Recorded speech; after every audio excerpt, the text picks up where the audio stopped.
Here's some more specific instructional strategies that can help students develop a growth mindset. In fact, they're good instructional strategies in themselves anyway for all students. So let's go through these briefly.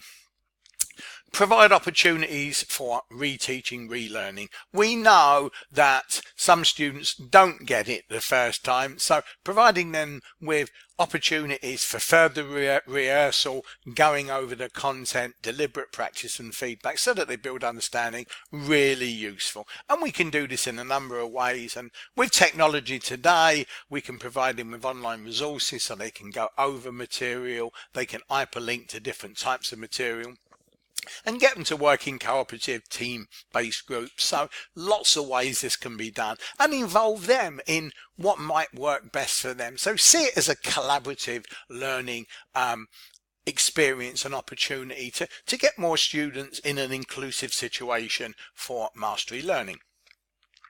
Now, sticking with students when they are answering or not answering questions, we know from the research that it's often easier to stay with the students who easily answer questions, and that the students that we think are perhaps a bit brighter on the topic, but really important to stick with all students, especially those who may need a bit more learning encouragement and support. Major method for doing this is to ensure wait time. It takes a while for a student to think about, do they have an answer, are they prepared to give it? Lots of benefits for this as a good instructional technique all round, especially for those students who may be struggling a little bit. Let's move on. Chase up students if they don't get the work done. Obviously, you can't do this all the time, and it's got to be done in a supportive way, but it communicates that you care for their learning, and you can back that up with positive messages like, look, come to class, put more effort in, I know you can do it, those kind of things.